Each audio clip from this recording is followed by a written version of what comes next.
In this video, we're going to look at the EAT dashboard in PageOptimizer Pro.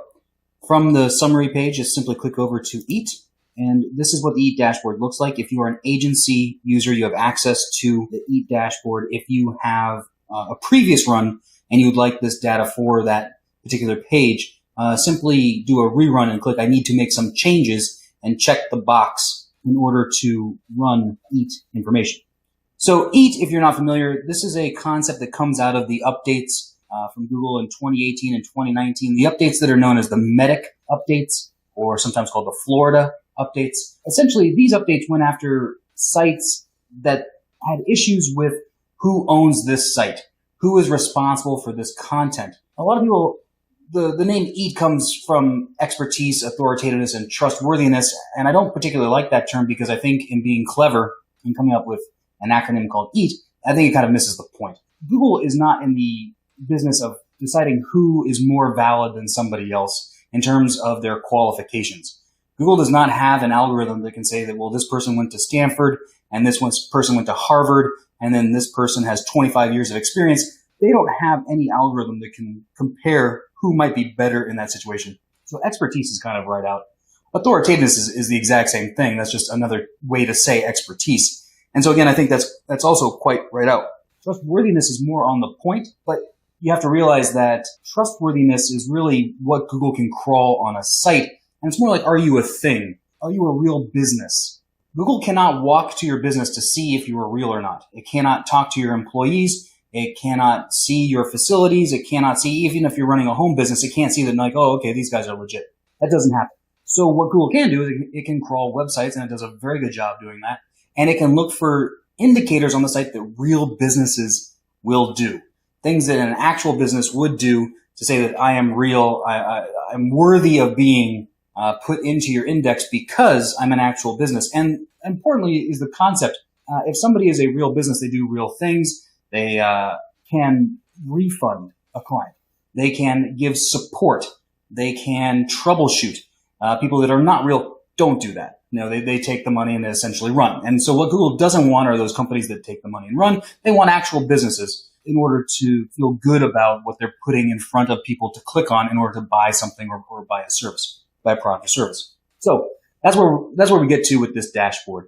Essentially, we have gone through the quality rater guidelines looking for things that Google could easily crawl to identify that something is or is not a business. And what we have done is we will crawl your site for these certain signals, and then we will crawl your competitor sites. And on this page, we will pull out those things that you have, which are part of our EAT guidelines, and the things that your competitors have, and you can see the things that you would miss. A very important point here is that doing these things will not help you rank. They, in and of themselves, are not meant to move you up higher in rankings.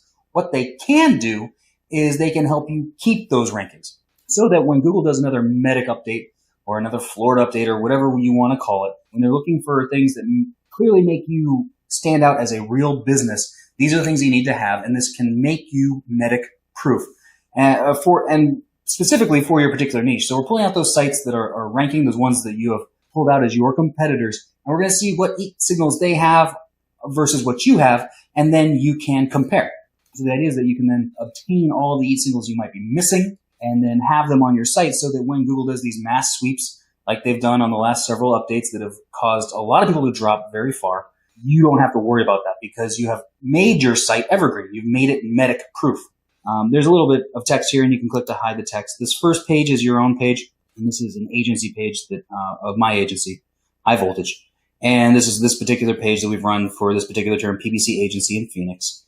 And these are the EAT signals from the database that we have. Those are the ones in green. The ones in red are the ones that we're missing. These first two, this number is actually a total number.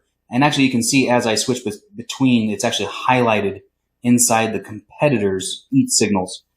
This is a total number when we're talking about links, and in particular, internal links. So internal links without a 404, average total internal links. And so for these particular sites, we're going up against a lot of directories in this situation, and that's why they have a lot of links, and they also have a lot of links that are not broken. And so you can see that here, and that's very valuable in terms of are you taking care of your site? You know, do you have a lot of broken links? And for the total number of links, it's how much information you can provide. And then this next number, this 10, once we get into social media links here, that's the the number of competitors. So I put in 10 competitors. All 10 competitors have these social media links is the idea. And you can go through and you can see the ones that you're missing. The ones you're missing are the ones in red. So we are missing this About Us page, and we're missing a customer service page that's easily identifiable, an email that can be contacted that's easily identifiable.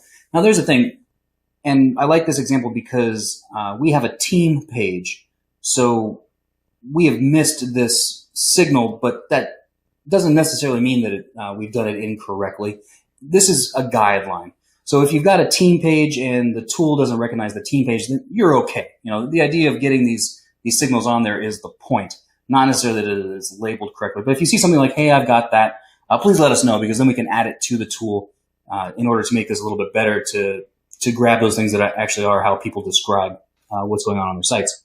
But you can see here, something that we might want to do is make sure that we've got a prominent email that people can use for different departments in the agency. Identifying a specific blog page would be great. The customer service page, how people can get help if they have problems. This is something that's missing on a lot of sites. You can see that of the 10 competitors that we put in, 7 have that. That would be a good thing to add. So you can go through and you can see all of your competitors and you can see what they have done. You can go and click to their sites in order to check out how they've done it. That's, if you're not sure, that's how you should do it. What have they done to satisfy this particular thing? Go and look and see what they've done. And then it's the kind of thing that you should emulate. You should have these indicators that will tell Google, that are easy to crawl. Google can easily see these things that tell Google that you are a real business, you're a real organization, you are trustworthy. And when they run their next update looking for these types of things, you will be okay. So these will not help you rank better, but they will help you keep the rank that you have, because you will appear more trustworthy to an algorithm that can look for these specific things.